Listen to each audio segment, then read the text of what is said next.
I don't hear you guys. I was said I'm about to introduce somebody, and she is straight from Cameroon. That's a long way away. She's brilliant. She is gorgeous. She is one of the instructors on the platform You Will Change the World, and she is ready to rock your world. Please, big Las Vegas welcome for Anze Mofor.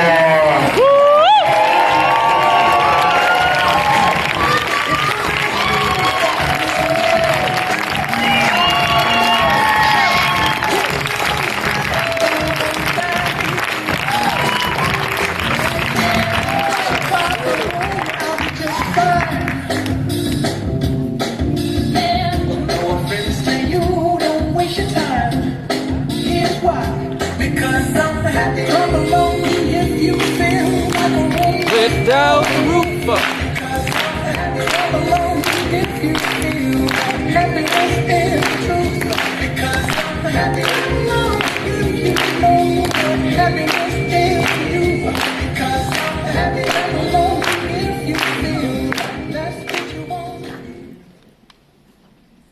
Thank you.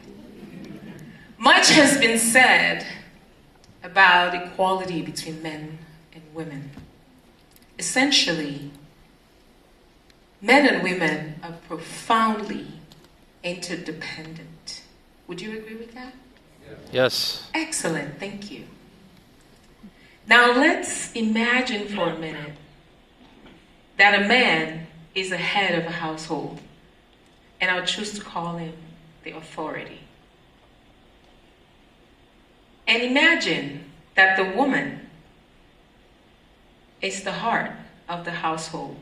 But in this case, I would refer the woman as the neck and choose to call her the influence, correct? And knowing what the head and the neck do together, there's no decision that the head can make without consulting the neck. Do you agree? Yes. Exactly. So, and conversely, there's no time that the neck can just choose to do anything without a head on it. It would look worse than a bobblehead. Do you agree? Great. I want to tell you a little story. Before I do that, I did research something about Greek mythology and something about Indian history, and I found out that women are considered a deity. And what I consider a deity to be is a goddess. And as I read along, I realized that the goddess is cherished. She's protected. She's loved. And in turn, the goddess gives back her power to lift, to support, and to be able to influence authority.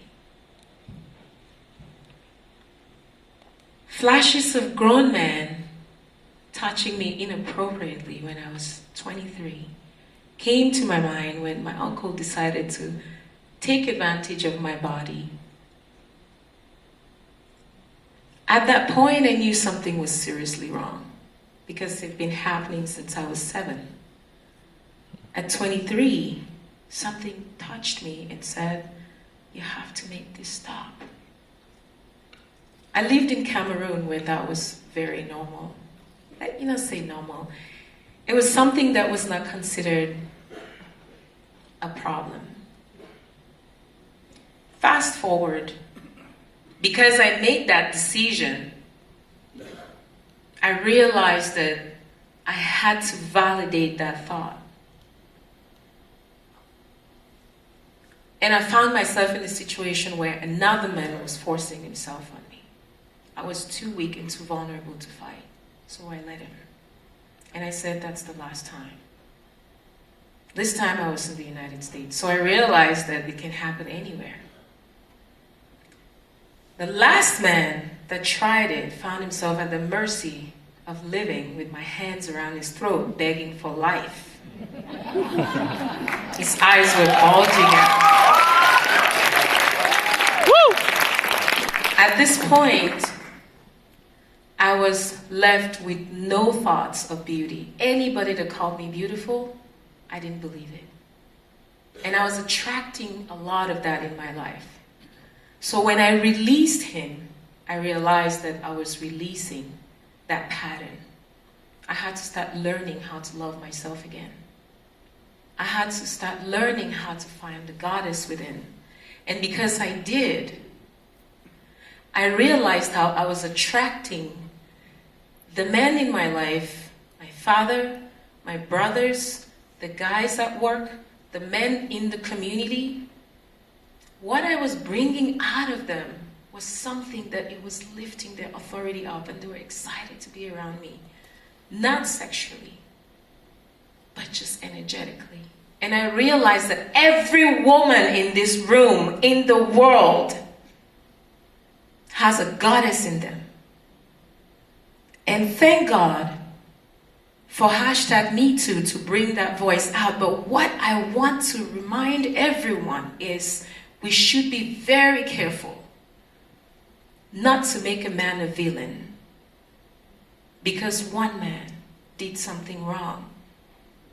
If every woman can find the goddess within them and bring it out,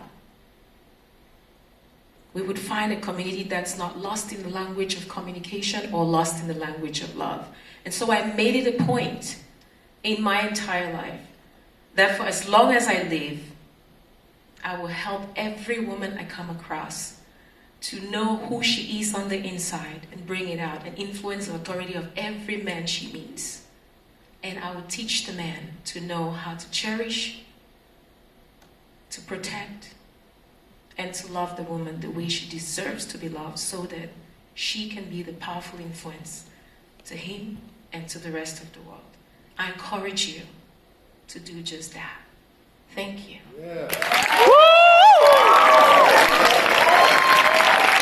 Anze Mofor, ladies and gentlemen.